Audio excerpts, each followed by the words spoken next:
Welcome to our third episode of Caribbean Conversations. I am super excited about today's episode because we have a local celebrity on today's show, Abay Israel of Radial, and we're going to learn a bit more about Radial. And for all the entrepreneurs out there, this is the show for you. We're going to get you some great information so you can start working on your business and get out there. So without further ado, I'd like to go ahead and introduce Abay. Abay, take it away. Just tell the people who you are and what you're bringing to the world. Sure. So as Abby said, my name is Abay Israel. I am originally from Trinidad and Tobago, and I am one of the co-founders of a startup called Radial. And what Radial is, you can think of it as the Pandora and Spotify of the developing world, and particularly focusing on the Caribbean. We came up with this idea because we realized that there's a huge market for our own music, and it's not being represented in the public space, in the global marketplace, and we wanted our own music to have a voice. And Radial itself, you can think of it as radio for all, right? And the whole idea of Radial is that there's very little barriers to entry. Once you're a Caribbean national, singing Caribbean music, or even different types of music, it could be jazz, hip hop, classical music. We want that space where people can showcase their talent. And we're thinking, we were just launched in the Android Play Store. We are in our beta version, and it's free to download, so people can check it out. Radial, it's called getradial.com, and you can download it right now. Awesome. Thank you, Abay. So I want to zero in on one thing you mentioned. You said that radio, think of it as radio for all. So when you initially came up with the idea, what problem or issue were you trying to address? When I was back in undergrad, I'm originally from Trinidad, as I mentioned, but I went to undergrad in Atlanta. I went to Morehouse College. And at Morehouse, that's where I met my co-founder. And we were at we were on campus, and we wanted to showcase our music and our culture, and we started DJing on campus. That was great, right? And people would ask us, where can I find more music like this? Our African friends would be like, yo, this is hot, let's do this. And we couldn't really tell them a single location to go to. Maybe YouTube, maybe Spotify of that time. Maybe you listen to some mixes from some popular DJs, and that was it. There was no central location that people can go to find our music. And when we returned home, my co-founder, he actually returned back to the Caribbean, and he found a different problem. At home, it's very difficult to listen to our music on your smartphone. Spotify, Pandora, all those different platforms do not work in the Caribbean at all. And he was like, why don't we solve this problem by creating a platform that works in the Caribbean? That was the first part. And he contacted me directly and was like, yo, Abay, because he knows that I'm in music, what do you think about this? I told him, you're absolutely right, dude. With Spotify, Pandora, all those different platforms, they don't even have the music that we want to listen to. They have a very small percentage of that music. Imagine going on to some of these places, iTunes, for instance, and you're looking up top soca song. They don't even know what soca is. They don't even know what zouk is. It's a categorization and curation thing that doesn't even exist in that global marketplace. And I told him from a local perspective that this is solving one need for the people back home, because let's be frank, the radio stations at home, they play a lot of American music. They play a lot of international music, and they don't really support the local artists. And it's a lot of politics behind that. I've been in the music industry for a few years, and there's a lot of things that artists have to go through in order to get their music on the station. Sometimes they even have to pay the station to play their music, while we absorb a lot of international content. And for people abroad, people who are from the diaspora, like myself, they have no way of connecting with back home. And we wanted to solve those both problems in a way where we build a community. So it's more, you listen to music, but it's a socially engaging environment, that the songs are relative to you, and you can see what your friends are listening to, and it learns your tastes and preferences. and it basically tailors to that Caribbean need or that patriotic pride that we all have. And that's how the idea came about. Okay, wonderful. So obviously the idea itself is grand, and I know when you were talking to your co-founder about it, you both said this is something we absolutely need. But taking a step back, what was the next step? So you identified all of these issues, but now you have this idea. Where do you go? What do you do to actually bring it to fruition? It's all about the team that you have. And you have to target the right people to get your dream from that concept into a reality. And we've done a lot of things. We've made a lot of mistakes. But the team itself is solid. After Andre contacted me, I brought on my brother, Kit. He's actually another one of the co-founders, and he's an acclaimed producer back in Trinidad. He actually produced one of the top songs for this season called the Can Can Rhythm, Ola Tunji. Great song. Check it out. You know, little plug. I know the song. I definitely know the song. Yeah, and the thing is, from that, we actually got the perspective of someone who's actually producing the music. So Andre was the visionary about how to ingest the music. I was the DJ, how to curate the music, and then we had the person how to produce the music and how to bring it in that way. From that step, we tried to figure out how are we going to technically create this thing with the tools that we had. And we started off focusing on BlackBerry. We just did it. We took the money out of our pockets, and back then we were like, BlackBerry is hot in the Caribbean, let's just do it. And we failed miserably. We tried and we put the money behind it, and the BlackBerry system just wasn't strong enough to support it. And 3G wasn't really available back in those days either, or 4G, and it just wasn't strong enough to sustain it. And we went right back to the drawing board and tried to figure out how are we going to do this. And we brought a few more people on staff, and it was a matter of bouncing ideas back and forth and co-creating the whole experience. And we took a year to really flesh out the app. And we have an Android developer named Jonathan, we have an iPhone developer named Puma, we have a backend developer named Stefan, and we have a diplomat whose name, he was a foreign diplomat who knows about the different regions, and he knows how to get into those different countries. So again, the team is really important, and any entrepreneur thinking about getting into this is, you have to have the right team. Not just the technical side, but the content side as well. And you can't be afraid to make mistakes. So from that point where we had the team in place, we started creating things. We then just took it and we just did it. We created it, we put it available, and we got feedback from our users. And we didn't even think about trying to make money off of it at the time. We didn't think about getting investment at the time. We just wanted it to exist because it didn't exist before.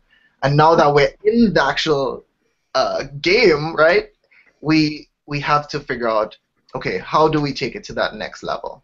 Okay, Abay, I'm going to stop you there because you brought up a lot of points that I think are important for prospective entrepreneurs. The first one being failure. Entrepreneurs always say fail fast, fail early, so you can figure out what happens next. So that initial failure when you launched this on BlackBerry and things went south, tell us about how everyone felt about it. Did people want to pull out? I mean, share what you can, because I think this is important, because you do have to have thick skin as an entrepreneur, because the first try is most likely not going to be the one that actually launches your product. Failing is not something you should be afraid of as an entrepreneur. It is going to happen. Accept it, embrace it, and learn from it. When we launch, we actually didn't even launch it in BlackBerry. We created the product, and it just looked awful. It wouldn't function correctly. The search wouldn't work. If you close the browser, it wouldn't play. It just wouldn't work. And we tried to figure out ways of doing it, and we just scrapped the project. And this was back in 2009, so that's a few years, like 2008, 2009, and we scrapped it. We were just like, I don't know if this is going to work, and we already invested so much money in it. You know, everyone has to eat. What are we going to do, right? And I have to admit, it was tough. People wanted to drop out. We had people who were in the team back then who fizzled out. They said, you know, I have to support my family. I can't keep doing this, and Yeah. they went other ways. They one of our designers and programmers, he eventually got swooped up from Google, and we couldn't tell him, no, don't go to Google. That's great. Absolutely. Go forward, right? And at that time, we were like, what are we going to do? It was about a year and a half before Andre was the person who was like, I really believe in this. Let's keep it going. And I've known Andre for years, right? We've known each other, and then the co-founder is my brother. So we had that connection where we've failed before, we've done stuff before together, and Right. we're not going to let us hold us back. And Andre was the person who kept the communication going, kept the conversation going, and kept us motivated. And our team shifted a little bit, and our focus shifted from just the BlackBerry or even trying to just put music available to making something a little more sustainable. And people were down during that down period. People were quiet and they didn't say anything, and the emails were not getting any responses, and we had meetings, and people would be like, well, I have other things to do. And I understand. I understand. It's tough to see a vision when we just faced failure. But we had to keep trotting on, and that's what happened. And we kept on it, and eventually it came to reality, and we actually won an award for it. It's great. Okay, so tell us about this award you won. So in DC, in Washington DC, this is last year when we launched the product. We pitched at this competition called Tech Noir. Tech Noir is focused on black startups and black entrepreneurs in the DC area, and we got invited. There were I'm thinking about 60 teams that applied, and 5 teams were selected to pitch in front of either between 300 to 400 people and a panel of judges. And the startups were great. This is the first pitch we've ever done, and we were in front of these 500 people. Let's just round it up. 500 people, and we were nervous, and we didn't even know about it until like a week before we actually applied to go in. And it was just a phenomenal experience. The guys from GhostNote, they were the people who were running it. We pitched to them over the phone, and some of the people that through GhostNote, they were like, yo, I like this idea. We should run with it, right? And we pitched at the competition back in December, and we didn't have money to get to the competition. I'm in Michigan right now, and we just took the money out of our pocket, and we just were like, let's just do it, because it's experience pitching in front of a group of people. Absolutely. And we just did it. We didn't know about the prize. We didn't know about what was going to be happening afterwards. We didn't know. We just wanted to get our idea out there. And DC is a hub of foreign nationals and immigrants. So we wanted to get more users. That was our goal. Get users, get to pitch, and get experience and get feedback, period. That was it. Whatever it cost, we just fly in and fly out. So I eventually took my credit card, bought a ticket the day before, and flew out the next morning, right? And we won. The minute we said what Radial is, I remember the exact moment.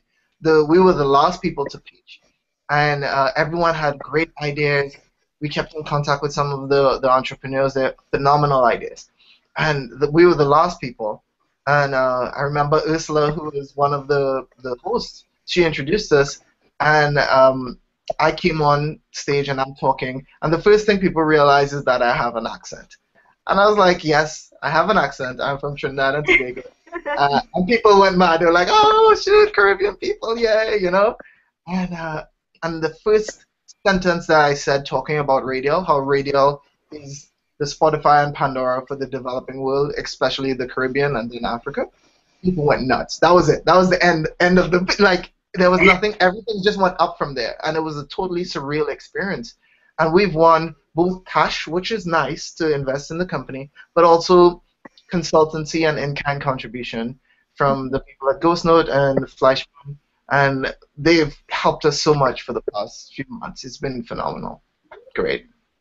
Abay, well, congratulations on winning. And actually, Ursula, who you mentioned, we will be interviewing her as well in one of our other entrepreneurship spotlights. But I want to zero in on a couple more things for our viewers. Tell the audience a bit more about how important it is to enter these sorts of competitions, and tell us about pitching and what's important when you do pitch.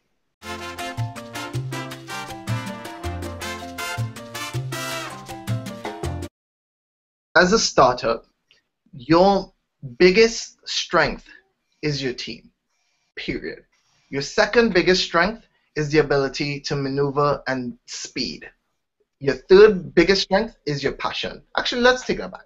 Passion, team, and ability to maneuver. Tech Noir itself and the things like Tech Noir, I would say it is incredibly important to at least get your name out there and apply to go to some of these things. Even if it's a Y Combinator event or any other type of event based on your state, I would strongly suggest reaching out to the startup community, because they will give you feedback on your application. They will give you things about your product that you probably wouldn't think about. They will give you resources that you probably never heard about. And pitching and talking about your product, or at least your baby, in a public space is very different from talking about it with your friend, right? And the things that you have to learn, whether your pitch deck has to be on point, whether you have your financials in order, whether you talk about it in a way that resonates with the audience, you have to make sure that is on point. And you can't learn that without actually doing it. So once you have that passion and it shows that you're willing to invest your time and energy into that pitching environment or even the startup community, it is crucial that you take that and you keep going with it. You don't stop. And especially people in the minority groups, like things like Tech Noir. There's Black startups, Atlanta startups. Reach out to those people, because if you don't, it is very tough to get support in other ways. People in the Caribbean, I have to put a plug for this. In September, we were part of an initiative called Startup Jamaica. And we, again, took our own money, and we applied to this Startup Jamaica initiative, which is a boot camp held in Jamaica. And both myself and Andre flew to Jamaica for a week and learned about how to pitch, how to create your pitch deck, how to create your financials, and what makes a strong business plan. And that was held by Startup Jamaica with Sandra Glasgow, who is one of the leads at the time, and she was eventually one of our mentors, and people from Oasis 500, which is a tech incubator slash investor in Jordan, in the Middle East. And they took the time and they gave us all the insight from actual investors, and it was a great week. We didn't sleep. Team no sleep, right? Hashtag no sleep, huh? We went there. I remember getting to Jamaica, getting out of the airport, and immediately we're briefing about what we're going to do, right? Every day we have meetings, both Andrea and myself, and we stayed at an Airbnb place, trying to bootstrap, trying to save our money, because it's our money. It costs us at least a few $1,000s to get there. And when we got there, we didn't even know how we were going to get to the location every day, because we didn't have a car. We didn't really have a lot of money. We just put aside a stipend for each of us to eat each day. And Andrea reached out to one of the people who are part of the Startup Jamaica initiative. Her name is Nasha. And he reached out to her. She was actually an entrepreneur herself, trying to pitch her idea. And he reached out to her on Twitter. And she was like, hey, yeah, you guys are right around the corner from me. I'm going every day. I'll come swing by and pick you up. We've never met her before that, right? And we had a lift every day to the event and from the event, and she showed us around Jamaica. Phenomenal. So the community of startup and entrepreneurs, get in that now. Don't wait until you're at the second stage or first stage. Get into it now, learn from them now, and build that community right now. Thank you. I think that was such important information for everyone. I think you just gave them a mini startup boot camp right there with your words. So I do want to talk about something that is a worry of a lot of people that do want to launch a business. They want a startup. Let's talk about money. Now, you're spending all your time on this startup. Do you recommend having a job? Do you think people have to take time off work? Maybe some people can't do that. So what do you say to the person that has a great idea, but they still have bills to pay? What happens then? What happens next? That is a very tough conversation to have. Yes. If you want your startup to be funded by an investor and take it to that next level where it is a self-sustaining entity, maybe a multinational entity, you will eventually have to leave your job, right? If you're going to pitch your idea to investors, they will expect you that to invest. If they're going to invest in you, you have to show that you are willing to invest in yourself, and you will have to leave your job at some point in time. With that being said, right, that's why you have a team, right? Everyone has their own strengths, and it may be the case that some people are working full-time and some people are not. For myself and our team, I'm working full-time, but I also don't sleep. So I work full-time for the university, and I love what I do. I'm a researcher for the University of Michigan, and I study minority populations, and I study data curation, so it's directly tied to what I'm doing for Radial. So it helps, and I was lucky to have that experience. Plus, I've been a DJ, so I already started curating that music for a very long time. But again, there's something you have to give up, whether it's your job that you're giving up, or your sleep time that you have to give up, or your relationship that you're in. Something has to give. The rest of our team, we've been lucky that some people are willing to leave their job to focus exclusively on Radial, and that has helped us. Getting money is extremely difficult because people need to eat. If you do not leave your job, or if you do not have money, the product will still happen, and you should still focus on it and building it, and focus on building it, but it will just take a much longer time. Money is important, but money is only important to accelerate the process.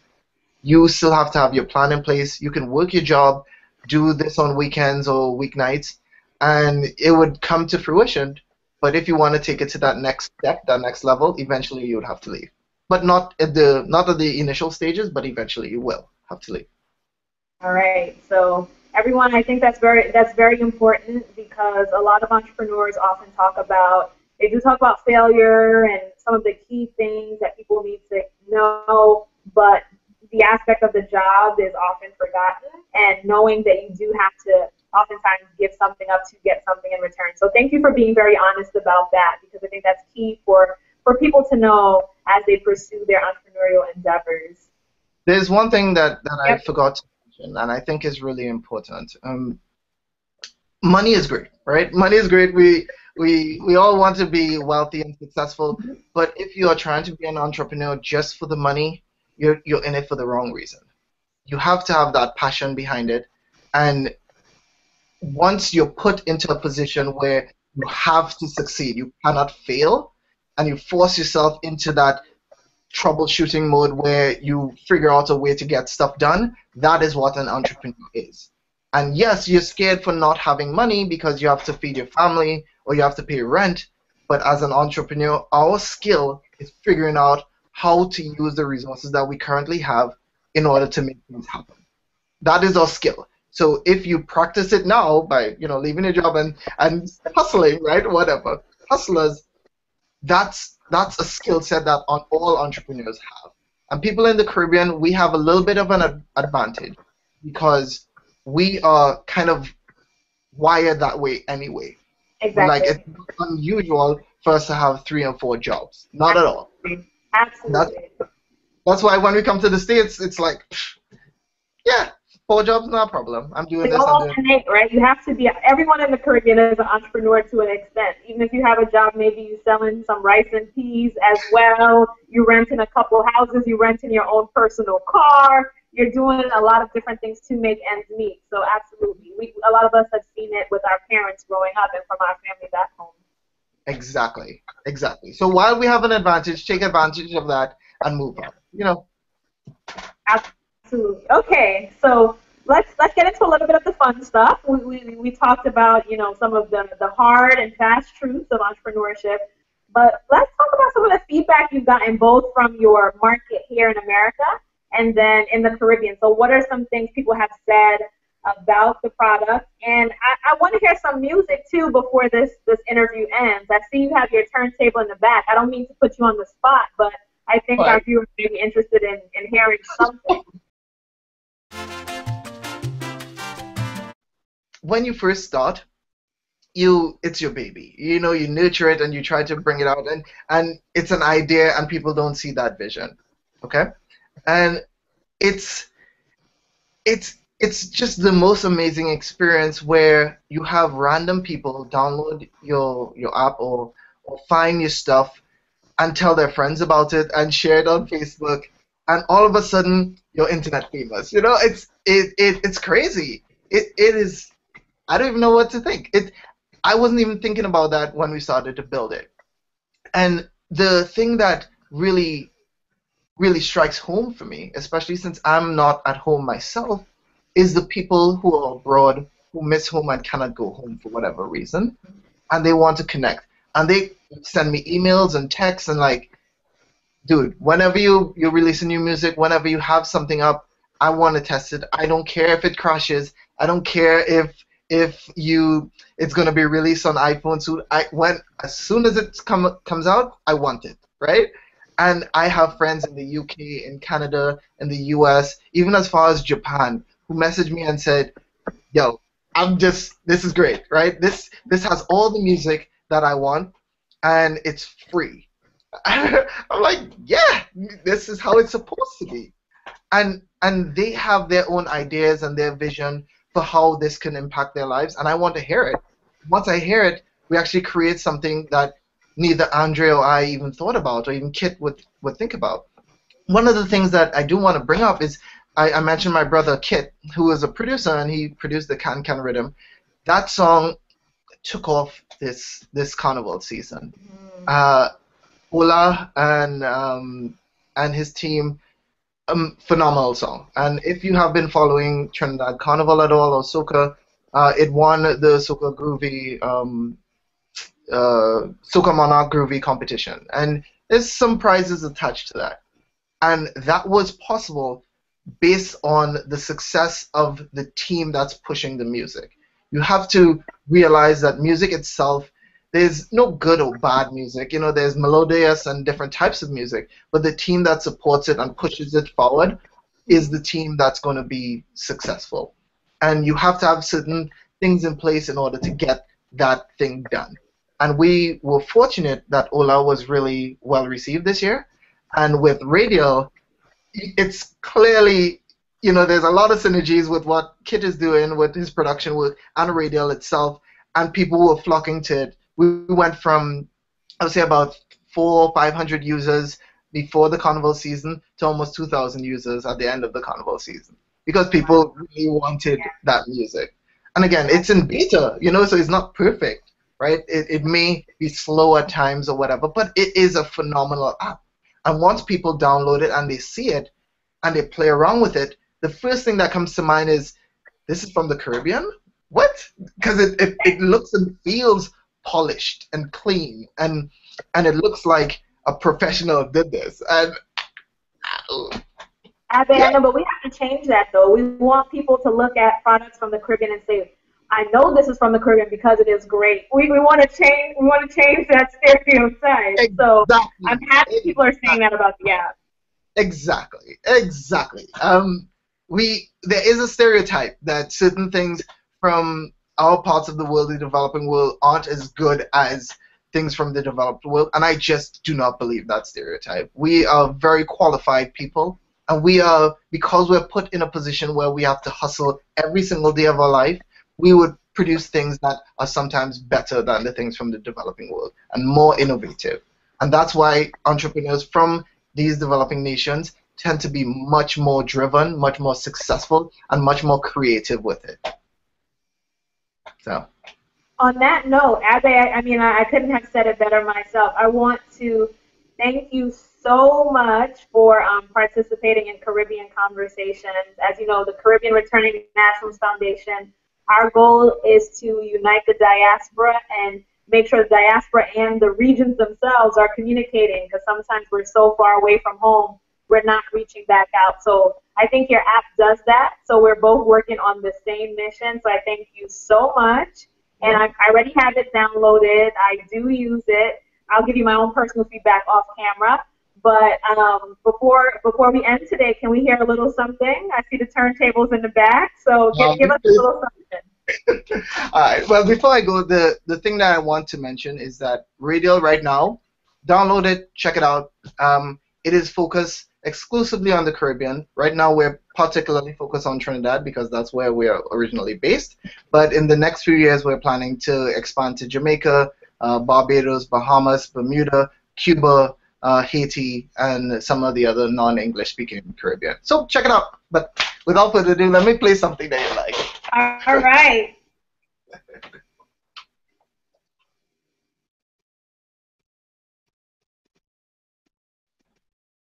All right.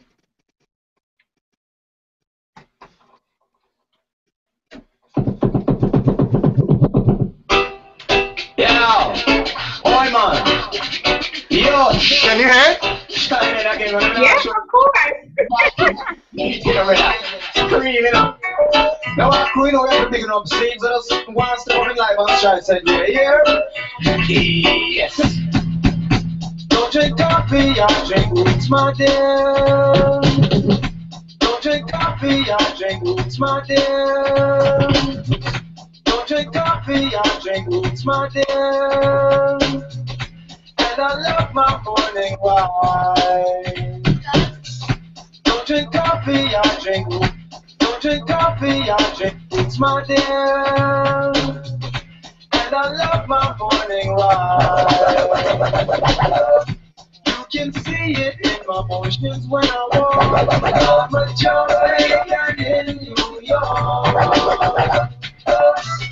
See me walking down Church Avenue. All right, Abay. Well, everyone, that's Abay. This is Shedisha Abby M, and this was your third edition of Caribbean Conversations. Thank you for joining us.